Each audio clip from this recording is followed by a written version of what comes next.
Dead is out now on HBO Max and in theaters. It'll be streaming on HBO Max for the next 30 days. It stars a great cast: Angelina Jolie, Aidan Gillen, Nicholas Hoult. Throw John Bernthal into the mix, although he probably only has his allotted 5 minutes of screen time in this movie. Angelina Jolie plays Hannah, a survival expert and smoke jumper in the Montana wilderness who comes across a teenage murder witness that finds himself pursued by two assassins with all intents and purposes to kill him. To make matters worse, a forest fire is threatening to consume them all, and she must protect young Connor from these assassins and help him escape this forest fire. This movie was directed by Taylor Sheridan, co-written by Sheridan. The last movie that was co-written by Sheridan was Without Remorse, and it wasn't that good. These types of movies are what Taylor Sheridan really succeeds at, and I think for the most part here, he does a very good job at going back to his roots. The script isn't as nuanced or as twisty as his previous efforts. I think he's a better writer when he's writing the movie solely, but his propulsive direction energizes this movie, along with a lot of the performances. This is by far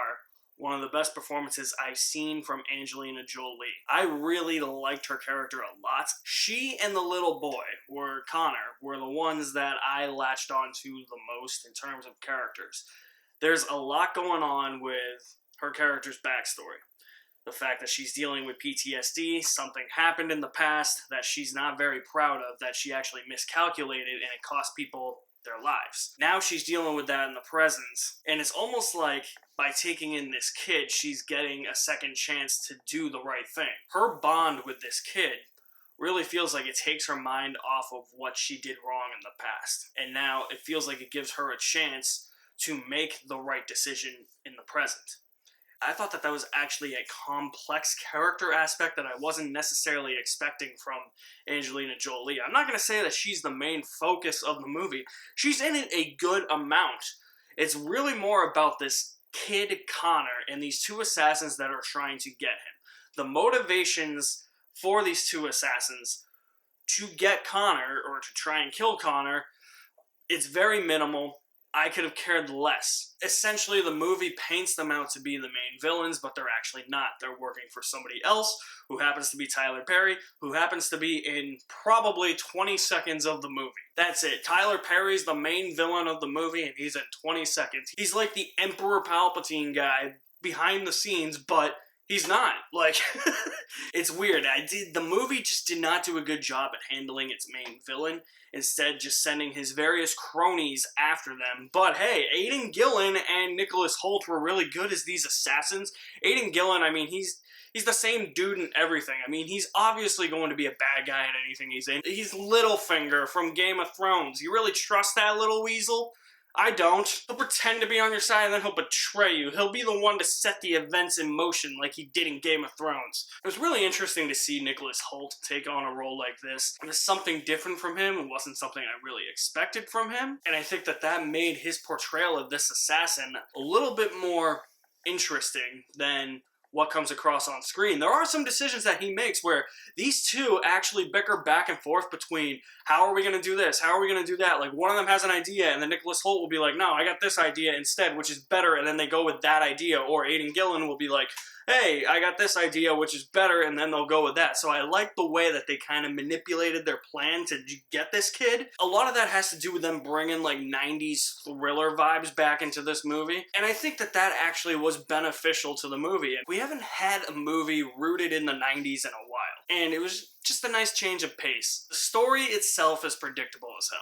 As I said, there's not enough nuance in Sheridan's and his co-writer's script to keep you guessing from the moment the movie begins to the moment the movie ends. It actually takes a while to get to that main plot, to get to Angelina Jolie protecting this kid. It takes a good, I would say, 35 minutes. So the entire setup just feels like it takes a little bit too long, and then the entire setup just doesn't feel earned, because what these two assassins are doing, trying to kill this kid, you know, their motivations for what their boss wants them to do, it just feels so minimalistic.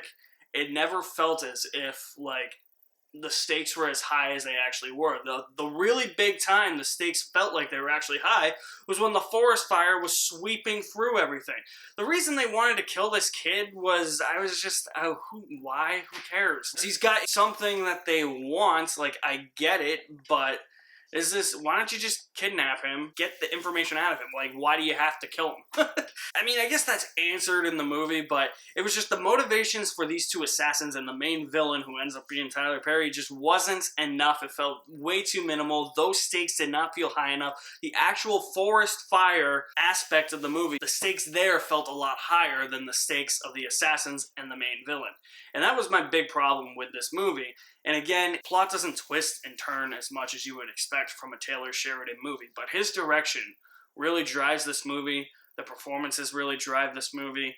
The complex nature of some of the characters drive this movie. There are some characters here that just feel like they go by the wayside. There's like secondary characters that are introduced and they probably have about 2 minutes of screen time. So similar to Tyler Perry. Like, Tyler Perry did not have to be in the movie. And you want to learn more about these characters, but you really don't learn anything much about them. A big crux of this movie really revolves around Angelina Jolie's relationship with this little boy Connor, and seeing that evolve, and her learning from her past mistakes and trying to get over the PTSD that she is suffering, and hoping that this bond with this kid will help. I thought that made for a more complex character that we've seen out of her.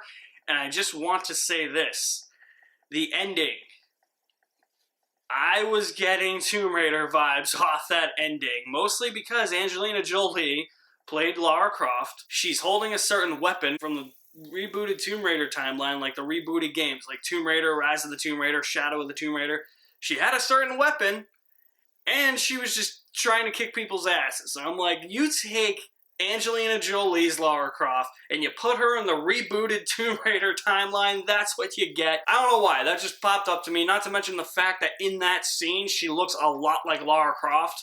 Like, not her Lara Croft, but the rebooted Lara Croft. So I was like, yeah, you're taking Angelina Jolie's Lara Croft and putting her into the rebooted timeline. And I almost felt like I was watching, for a moment, an adaptation of that rebooted Tomb Raider game, the first one. I was like, this is a moment on Yamatai Island, and she's just trying to kick ass. It's awesome! Despite a few problems I have with the movie, specifically a generic and predictable plot that wasn't as twisting and turning as I thought it was going to be, very minimalistic motivations, and some characters that go by the wayside, I found Those Who Wish Me Dead to be a propulsive, throwback 90s thriller that mostly does its job and is elevated a lot by the performances and Taylor Sheridan's direction. This dude's a really good director. He's gonna direct a lot more. It was a lot better than Without Remorse. I'm not gonna say it's up there with like Sicario or Wind River or anything, or even Hell or High Water, but it is still a very enjoyable movie, especially coming from the hands of Taylor Sheridan. I'm going to say you are going to really enjoy Those Who Wish Me Dead